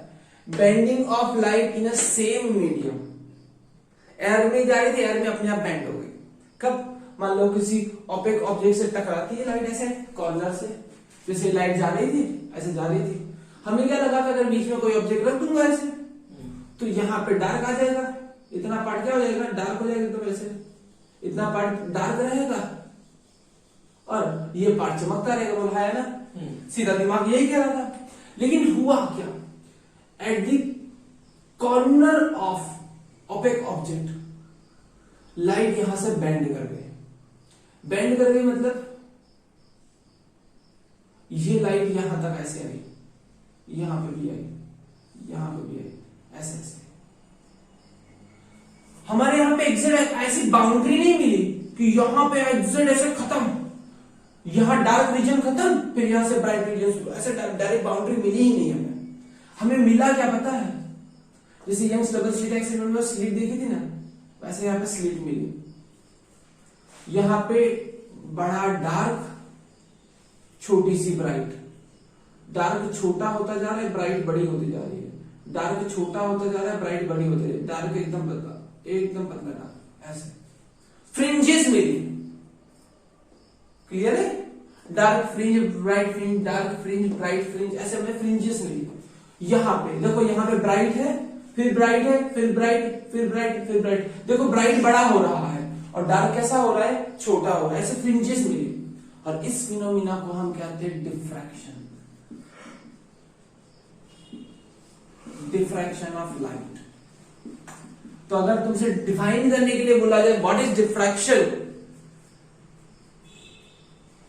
when light travel in a straight line same medium, वो क्या होती है, बेंड कर जाती है। स्ट्राइक बेंड कहां से बेटा, जब किसी ओपेक ऑब्जेक्ट से टकराती है एट द कॉर्नर ऑफ, है ना, ओपेक ऑब्जेक्ट, वहां से क्या कर जाएगी, सेम मीडियम में किस तरफ बेंड होती है, टुवर्ड्स से डार्क रीजन, है ना, जिस तरफ डार्क रीजन है उस तरफ जो बेंड होना लाइट का, उसे हम क्या कहते हैं, डिफ्रैक्शन ऑफ लाइट। चलो हमें लगा कि यार ये इस तरफ होता होगा, सिर्फ एक ऑब्जेक्ट रखो तो ऐसा होता होगा। दूसरी तरफ देखा हमने क्या किया कि एक बड़ी से ऐसा बॉल लिया, कार्बन लिया या कुछ भी पुट्ठा उठा लिया बेटा, उसमें हमने एक है ना स्लिट बना दिया ऐसे, यहां ऐसे। अब इसमें से लाइट गई, ऐसे लाइट गई तो हमें लगा कि यहां से ऐसे इतना डार्क दिखना चाहिए, यहां पे ऐसे डार्क दिखना चाहिए, यहां पे ऐसे ये डार्क रीजन ऐसे दिखेगा, तो यहां से यहां तक ये भी ऊपर ऐसे डार्क दिखेगा, बट ऐसा होगा नहीं। यहां से भी क्या हुआ, ऐसे यहां पे स्लिट दिखने लगी,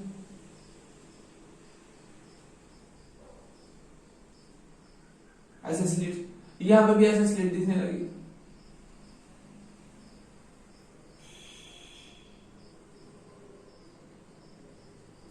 इस तरफ भी डिफ्रैक्शन हुआ, इस तरफ भी डिफ्रैक्शन हुआ, यहां तक चमक रहा है, इस तरफ भी डिफ्रैक्शन हुआ, इस तरफ भी डिफ्रैक्शन हुआ, यहां से लाइट।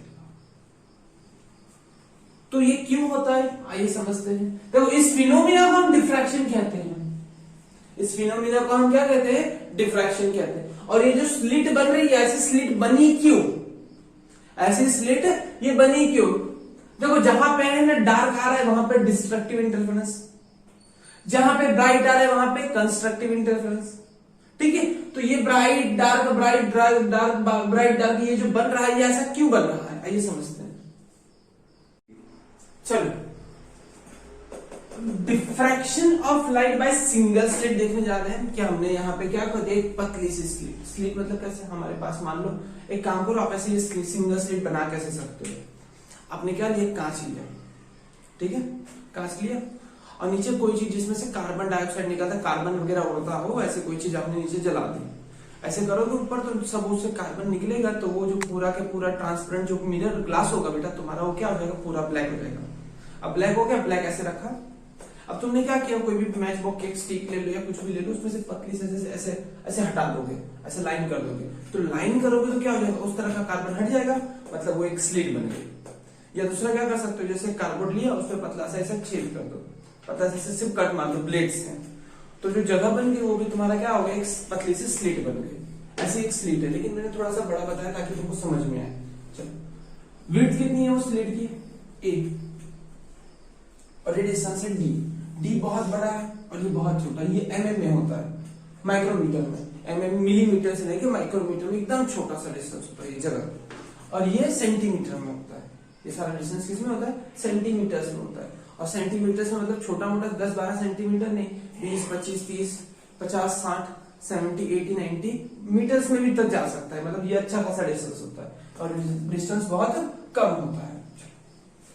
अब यहां से लाइट सोर्स आए, लाइट सोर्स आए अकॉर्डिंग टू हमारे पास जो हाइगन्स थियरी थी। हाइगन्स थियरी क्या कहती थी कि जब लाइट ट्रैवल करती है तो मीडियम के पार्टिकल क्या कहते थे, लाइट आगे गई, लाइट आगे जाने के बाद जिस जगह पे लाइट पहुंची वो क्या करता था, सेकेंडरी सोर्स बनता था। क्या बन जाता था, खुद सेकेंडरी सोर्स बन के लाइट को एमिट करता था, वहां से निकालता था।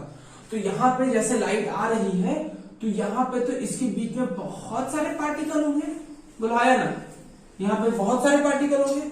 तो यहां से बहुत सारे पार्टिकल हो, तो मैंने क्या कर दिया कि इसमें से मैंने सिर्फ 100 पार्टिकल ले लिए। क्या पार्टिकल, सिर्फ 100।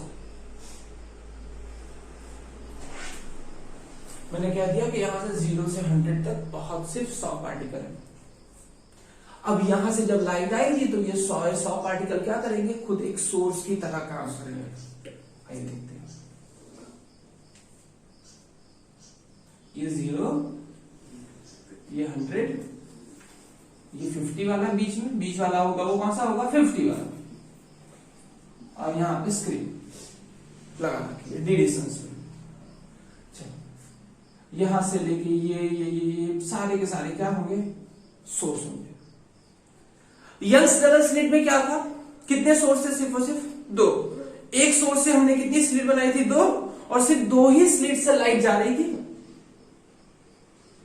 सिर्फ 2 ही लाइट का इंटरफेरेंस हो रहा था, 2 ही वेव जा रहे थे, 2 ही वेव का इंटरफेरेंस था। लेकिन यहां पे तो क्या है, मैंने 100, एक्चुअली 100 नहीं, यहां पे तो बहुत सारे, करोड़ों अरबों बहुत सारे लाइट सोर्स है यहाँ पे। लेकिन मैंने तुम्हारी सिंप्लिसिटी के लिए सिर्फ कितना ले लिया है कि 0 से लेकर लेट 100 तक है। अब मैं एकदम सेंटर में दिख रहा हूं, इस पॉइंट में, जिसे तुम सेंट्रल मैक्सिमा कहते हो ना, उसके बारे में बात करने जा रहा हूं कि वो बनता कैसे है। देखो 0 वाला और क्या 100 वाला दोनों सेम डिस्टेंस ट्रैवल करेंगे। क्या ये डिस्टेंस, ऊपर देखो टोटल डिस्टेंस a है ना, टोटल डिस्टेंस कितना है, a है ना, तो मैं कह सकता हूं ऊपर का भी a/2 और नीचे का भी a/2। बोलो कोई कंफ्यूजन, टोटल डिस्टेंस कितना, a। यहां से लाइट गई यहां पे और यहां से यहां पे गई, जितना ये ट्रैवल करेगा उतना ये ट्रैवल करेगा, path difference is equal to 0। Constructing के लिए कंडीशन क्या थी, कंस्ट्रक्टिव के लिए कंडीशन क्या थी, delta x is equal to n lambda, और n स्टार्ट फ्रॉम 0, 1, 2, 3 ऐसे चलता जाता था। डेल्टा x 0 मतलब दोनों लाइट साथ साथ में चल रही है, सेम फेज में पहुंचेगी वहां पे, है ना, सेम फेज में पहुंचेगी। मतलब दोनों क्या बनाएंगी, मिलके मैक्सिमा बनाएंगी। ये और ये दोनों मिलके क्या बनाएंगे, मैक्सिमा। दोनों यहां मिलेंगे और एकदम चमक जाएगा। ये तो सिर्फ हो गई 2 लाइट की, और ऐसे यहाँ पे 1 नंबर वाला होगा, 0 नंबर वाला और 100 नंबर वाले मिलके मैक्सिमा बनाएंगे। फिर यहाँ पे देखो 1 नंबर वाला और नीचे 99 नंबर वाला, 1 एंड 99 वाला, दोनों वापस मिलके क्या बनाएंगे, वापस मैक्सिमा बनाएंगे। ये वाला जितना डिस्टेंस ट्रैवल करेगा उतना ये वाला भी डिस्टेंस ट्रैवल करेगा। फिर 2 वाला जितना ट्रैवल करेगा उतना 98 वाला ट्रैवल करेगा। फिर 3 वाला जितना ट्रैवल करेगा उतना 97 वाला। फिर 4 वाला जितना ट्रैवल करेगा उतना 96 वाला। बोला है ना। सर ऐसे ऐसे करते करते सबका यहाँ पे मिला के क्या बनेगा, मैक्सिमा। मतलब इस जगह पे लाइट की इंटेंसिटी बहुत बहुत बहुत बहुत ज्यादा हो जाएगी, क्योंकि सब लोग क्या मिलके बना रहे हैं, मैक्सिमा। इंटेंसिटी यहां पे बहुत तगड़ी हो गई। ये ग्राफ होता है ऐसे, इस जगह पे इंटेंसिटी यहां तक पहुंच चुकी है, वैसे पीक पे।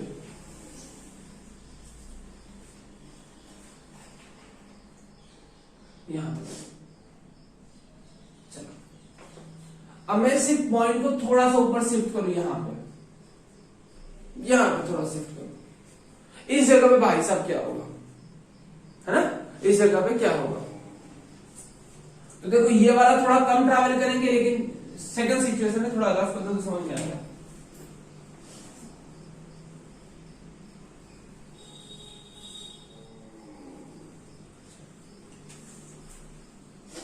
ये वाला थोड़ा जल्दी पहुंचेगा और ये वाला थोड़ा लेट पहुंचेगा, है ना। ये थोड़ा ऊपर लेके जाना चाहता है, ये थोड़ा नीचे, थोड़ा थोड़ा कट हो जाएगा, थोड़ा थोड़ा। एग्जैक्ट अपोजिट नहीं है, मतलब एग्जैक्ट ऐसा नहीं है कि है ना ये ऐसा हुआ, ये ऊपर लेके जाने की कोशिश कर रहा है, और ये ऐसा ऐसा ये नहीं है कि भाई साहब ये ऊपर ले जाने की कोशिश कर रहा है, ये क्या कर रहा है, नीचे ले जाने की कोशिश कर रहा है। ऐसा नहीं हो रहा है, हाँ थोड़ा थोड़ा पीछे है, ऐसा है, ऐसे। ये थोड़ा सा ऊपर ले जाने की कोशिश कर रहा है, ये थोड़ा सा नीचे ले जाने की कोशिश, थोड़ा थोड़ा कट हुआ है, ऐसा है ना, थोड़ा थोड़ा सा कट हुआ है। तो यहाँ पे ब्राइटनेस थोड़ी कम हो जाएगी, बीती और कम और कम और कम और कम और कम कर दो, एक तरह के क्या हो जाएगी, ब्राइटनेस बिल्कुल खत्म हो जाएगी। वहां पे क्या बन जाएगा तुम्हारा पहला डार्क। क्या बना, पहला डार्क। पहला डार्क कहां बनता है, यही थोड़ा कंफ्यूजिंग होता है। तुम्हारा यंग्स डबल स्लिट एक्सपेरिमेंट और इसमें डिफ्रैक्शन, बच्चे यहीं पे कंफ्यूज हो जाते हैं। वहां पे डार्क अलग जगह पे बनता है, यहाँ पे डार्क अलग जगह पे बनता है।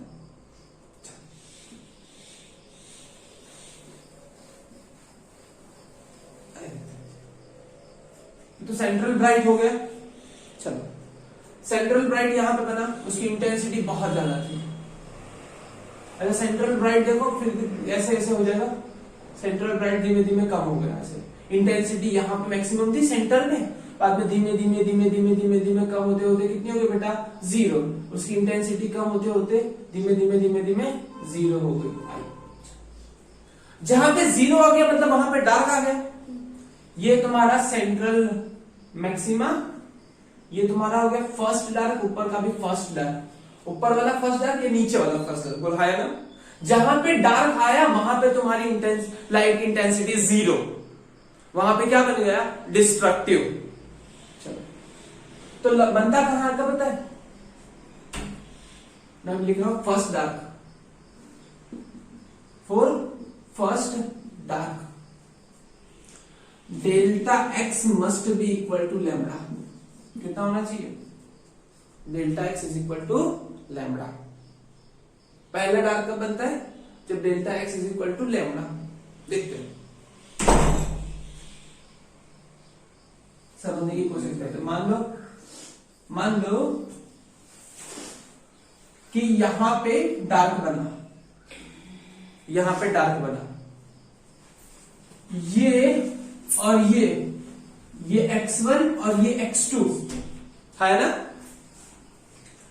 Difference between x1 and x2 is equal to lambda.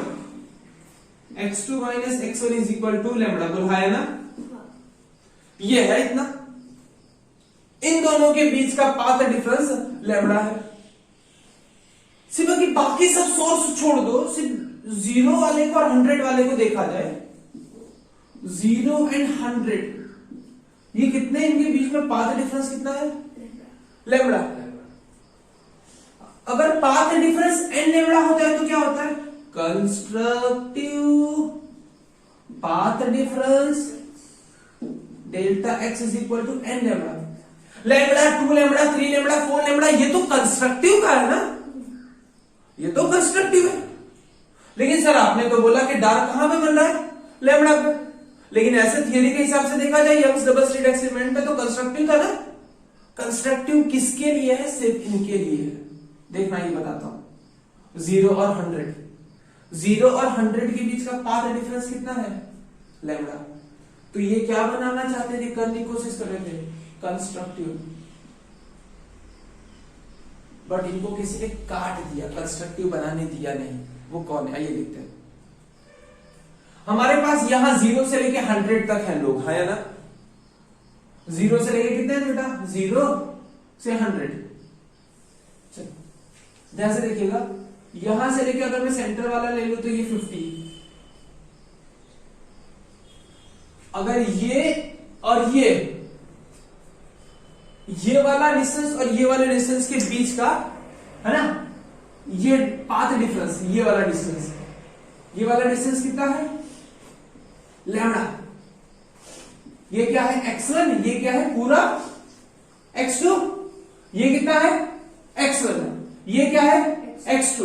मैंने यहां से ऐसे परपेंडिकुलर बनाया, परपेंडिकुलर बनाया तो मतलब ये डिस्टेंस अब कितना हो गया बेटा, x1, और ये कितना हो गया x2 माइनस x1, बिकॉज पूरा क्या था, x2 था, पूरा है ना।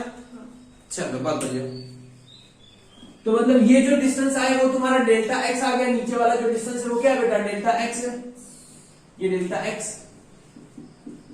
अच्छा ये डेल्टा x है, डेल्टा x फिलहाल के लिए कितना हमारे पास, लैम्बडा, मतलब ये वाला डिस्टेंस लैम्बडा है। अगर मैं यहां से लाइन बनाऊं तो ये कितना हो जाएगा, ये डिस्टेंस लैम्बडा बाय 2 एग्जैक्ट, ये कितना हो जाएगा, लैम्बडा बाय 2, क्योंकि ये हाफ है ना, ये डिस्टेंस लैम्बडा बाय 2। अब खेल यहां से शुरू होता है, ध्यान से देखना।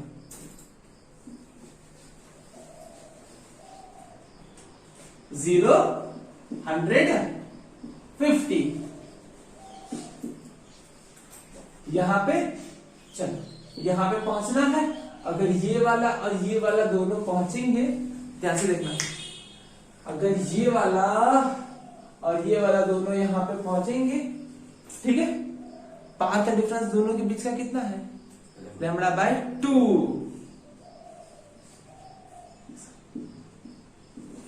0 एंड 50 वाली जो लाइट होगी उनके बीच का पाथ डिफरेंस लैम्बडा बाय 2। अगर लैम्बडा बाय 2 पे पहुंचेंगे दोनों एक दूसरे को काट देंगे, क्या बनाएंगे, डार्क डिस्ट्रक्टिव। 1 नंबर वाला 51 नंबर वाला, इसके नीचे जितना इसके नीचे इतना, दोनों एक दूसरे को काट देंगे। पाथ डिफरेंस अगेन कितना होगा बेटा, लैम्बडा बाय 2। लैम्बडा बाय 2 आया, एक दूसरे को काट देंगे, अगेन क्या बनाएंगे, डार्क। ऐसे करते जाओ करते जाओ करते जाओ, फिर क्या आ जाएगा, 50 वाला किसके साथ बना देगा बेटा, 51 वाला 100 के साथ, काम खत्म। धीमे धीमे धीमे धीमे 1 2 लेके यहां पे सब कुछ आ जाएगा, सारा खत्म। सब कोई मिल मिल के क्या बना रहे हैं, डार्क। तो सिर्फ आपको याद कैसे रखना है, आपको ये याद रखना है interference and diffraction, sorry interference क्या, वाइडियसिव डिफ्रैक्शन। ब्राइट कहां बन रहा था, ब्राइट मतलब कंस्ट्रक्टिव। कंस्ट्रक्टिव कहां बन रहा था, condition delta x is equal to n lambda, मतलब कंस्ट्रक्टिव कहां बन रहा था बेटा, लैम्बडा पे, 0 पे, लैम्बडा पे, 2 लैम्बडा पे, 3 लैम्बडा पे, 4 लैम्बडा पे, यहां बन रहा था। लेकिन उसी जगह पे यहां पे क्या बनेगा, डार्क। डार्क कहां बना बेटा, लैम्बडा 0 पे नहीं बनेगा, पहला डार्क बनेगा लैम्बडा पे, 2 लैम्बडा पे, 3 लैम्बडा पे, 4 लैम्बडा पे, डार्क बना। फर्स्ट डार्क कहां बनता है, लैम्बडा पे। दूसरा डार्क 2 लेमड़ा, 3 लेमड़ा, 4 लेमड़ा, ऐसे चलता रहेगा। चलो ये तो ब्राइट का हो गया। अच्छा अब यहाँ पे मतलब डार्क जो बनता था, डार्क होगा लेमड़ा बाई 2 से बनता था, lambda by 2, 3 lambda by 2, 5 lambda by 2, है ना। तो जैसे इसमें पहला हटा दिया था, दूसरे से शुरू किया था ना, है ना डार्क, इसमें पहला हटा दो। हाँ जो ब्राइट था, नेक्स्ट वाला ब्राइट, एक तो सेंटर में बनेगा, एक तो सेंटर बनेगा, बाकी सब कहां बनेगा बेटा, 3 lambda by 2, 5 lambda by 2, 7 lambda by 2, ऐसे बनता है। बोलो क्लियर। थोड़ा उल्टा है बस ऐसे, यहाँ लेमड़ा शुरू होगा, यहाँ पे 3 lambda by 2, 5 lambda by 2, 7 lambda by 2। आइए समझते हैं। फर्स्ट डार्क तो समझ में आ गया ना। फर्स्ट डार्क के लिए कंडीशन क्या है, path difference is equal to lambda होना चाहिए। और क्यों डार्क बना रहे समझ में आया ना, पर पहला वाला 0 वाला 50 से, 1 वाला 51 से, 2 वाला इसे सब ऐसे करके मिल के बना रहे हैं। चलो सॉरी 0 वाला 50 से नहीं 51 से होगा, 0 वाला 51 से और 1 वाला 52 के साथ ऐसे होता है। एक नंबर पीछे हो गया। चलो चलिए देखो अब हम कैलकुलेशंस देख रहे थे। ये सेम डेरिवेशन जो है ना, वो डेरिवेशन हम यंग्स डबल स्लिट पे भी लगा सकते हैं। यंग्स डबल स्लिट पे लगा सकते हैं और सेम उसी जैसा यहाँ पे डेरिवेशन करते वहां पे डेरिवेशन कर सकते हैं।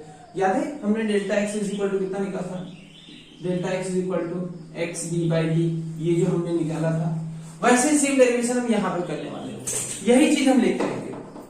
और ये जो डेरिवेशन मैं बता रहा हूँ बेटा, यहाँ पे ना यंग्स डबल स्लिट पे भी लगा सकते हो, वो जो मैंने कराया था वैसा, दोनों में से कोई भी आप डेरिवेशन कर सकते हो, आंसर सेम होता है।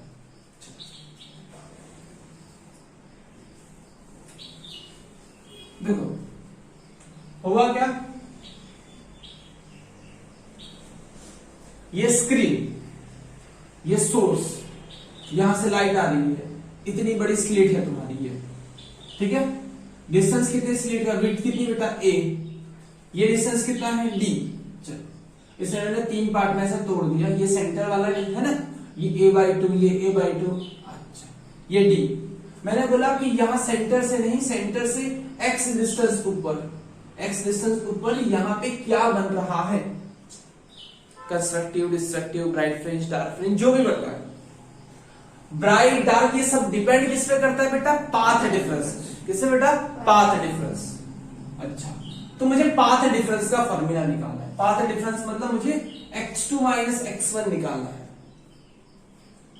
तो मैंने क्या किया पता है, ऐसे यहां पे परपेंडिकुलर बनाया। क्या बनाया, परपेंडिकुलर। ये तुम्हारा x1, यहां से ये दूसरा, यहां पे ध्यान से देखना, ऐसे ये ऐसे और ये ऐसे इस जगह पे मिले, मैंने यहां से परपेंडिकुलर बना दिया, यहां पे ऐसे ऐसे। अच्छा ये रेफरेंस लाइन ऐसे थी यहाँ पे, चलो ये एंगल थीटा था, ये एंगल थीटा था, तो ये भी थीटा हो जाएगा। ये तुम्हारा ये डिस्टेंस था x1 और ये डिस्टेंस था तुम्हारा x2, तो ये बचा हुआ कितना होगा, जैसे मैंने यहां से ये परपेंडिकुलर बनाऊंगा तो ये x1 और ये x1 हो जाएगा। ये कितना हो जाएगा बेटा, x1 के बराबर, पूरा कितना था बेटा, x2 था, तो ये बचा हुआ कितना हो जाएगा, x2 माइनस x1, मतलब ये तुम्हारा डेल्टा x हो जाएगा। अच्छा मतलब इसे आप डेल्टा x कह सकते हो। ये डिस्टेंस कितना है, a, क्या ये 90 है, 90 के सामने वाले को हम क्या कहते हैं, हाइपोटेन्यूस। अच्छा थीटा के सामने वाले पे क्या लगता है बेटा, साइन थीटा लगता है। थीटा के जो सामने होता है उस पे क्या लगता है, साइन थीटा, और साथ में मल्टीप्लीकेशन कौन आता है, हाइपोटेन्यूस। मतलब तुम्हारा डेल्टा एक्स किसके बराबर है, a sine theta. Delta x is equal to a sine theta. बोलो कोई confusion, but here in every situation theta is very small, theta is very small, then sin theta is approximately equal to theta. So delta x is equal to a theta. Done. चलो और बताइए sir. हाँ दूसरी बेटा, ये जो ऐसे centre था, सेंटर में से ऐसे ये जो सेंटर थी, ये देखा, ये बताइए, ये अगर यहां पे मैं टेन थीटा लगाऊंगा तो टेन थीटा क्या होती है, सामने वाली पास वाली, सामने वाली पास वाली, सामने वाला डिस्टेंस x और पास वाला डिस्टेंस कितना होता है d। सामने वाला डिस्टेंस x और पास वाला डिस्टेंस कितना है, कैपिटल D।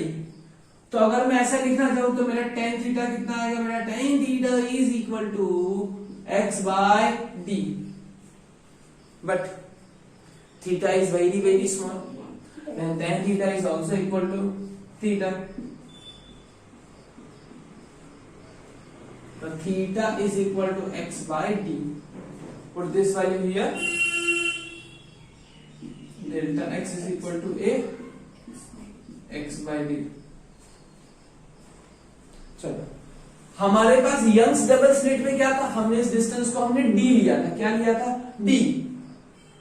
अगर इस डिस्टेंस को आप d ले लो तो आपका आंसर क्या हो गया, x d by d। आ गया। क्या करना है, path difference a sin theta, sin theta is equal to theta, theta के लिए हमने क्या लगा दिया, tan theta, tan theta is equal to यहां से लगाया x बाई डी, आगे रख दो। बट हमने डिफ्रैक्शन वाले केस में हमने इसको d की जगह पे क्या ले लिया है, a, d की जगह पे क्या ले लिया है, a। चलो अब शुरू करते हैं कैलकुलेशन। डेल्टा एक्स इतना होता है,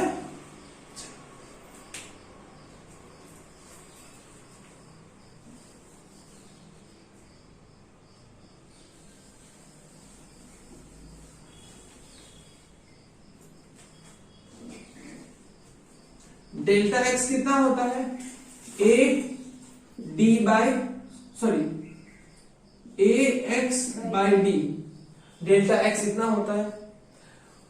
for first dark delta x equal to lambda, कितना होना चाहिए, लैम्बडा।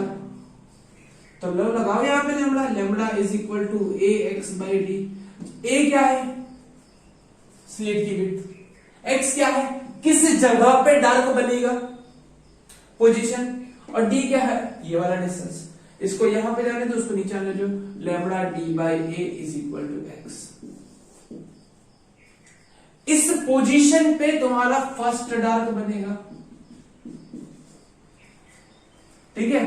ये डिस्टेंस होगा, ये कितना होगा बेटा, ये जो डिस्टेंस यहां पे जो होगा वो कितना होगा, लैम्बडा डी बाई ए। उसी तरीके से सेम नीचे भी होगा लैम्बडा डी बाई ए, मतलब पूरा डिस्टेंस अगर देखा जाए 2 लैम्बडा डी बाई ए। अगर तुमसे पूछा जाए विड्थ ऑफ सेंट्रल ब्राइट, तुमसे पूछा जाए विड्थ ऑफ सेंट्रल ब्राइट कितना आ जाएगा, lambda d by a plus lambda d by a is equal to 2 lambda d by a. Agree. अब ये बताया जाए कि सेकंड जो होगा, सेकंड वाला कि सेकंड जो ये सेंट्रल मैक्सिमा हो गया, सेंट्रल ब्राइट फ्रिंज हो गई। इसके बाद क्या बनेगी, फर्स्ट ब्राइट ऐसे बनेगी, ऐसे। देखो सेंट्रल मैक्सिमा हो गया, फर्स्ट डार्क बना, फर्स्ट डार्क बना।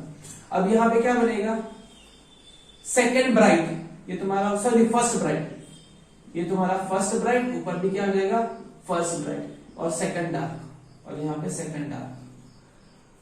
फर्स्ट डार्क और सेकंड डार्क के बीच में क्या है, फर्स्ट ब्राइट। फर्स्ट डार्क और सेकंड डार्क के बीच में क्या है, फर्स्ट ब्राइट। एग्री ना।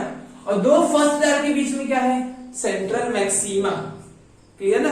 और तभी मुझे निकालना, अगर मेरे से कोई पूछ ले कि भाई ये कितना, इसकी वेट कितनी है, तो मैं क्या करूंगा, फर्स्ट डार्क तो मुझे पता है कहां बन रहा है, मैं क्या करूंगा, निकालूंगा भाई सेकंड डार्क कहां बनता है, काम करना, और दोनों के बीच का डिस्टेंस।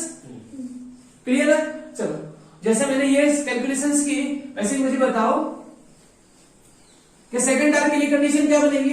सेकंड आर्क के लिए कंडीशन सर याद कैसे रखना है? यंग्स डबल स्लिट से टोटल उल्टा, यंग्स डबल स्लिट से टोटल उल्टा। पहला डार्क बन रहा था फर्स्ट डार्क लैम्बडा पे, सेकंड डार्क बनेगा 2 लैम्बडा पे। क्या बनेगा? 2 लैम्बडा पे। देखते हैं 2 लैम्बडा। हाँ, delta x is equal to बोलो x a by d is equal to 2 lambda x a by d। ये यहाँ पे 2 लैम्बडा।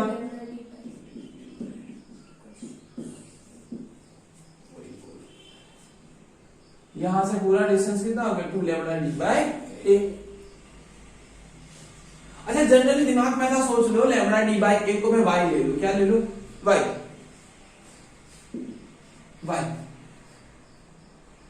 तो पहला डार्क कहां बना?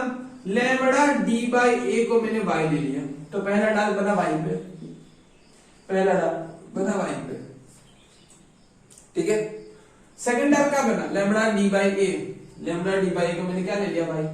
मतलब जो सेकंड डार्क बना वो 2y पे बना है। मतलब इसकी वेट कितनी होगी? a y। समझा? 2y ये कितना आ जाएगा? y। y मतलब लैम्बडा डी बाय ए। चलो क्लियर है? ये था तुम्हारा डिफ्रैक्शन ऑफ लाइट।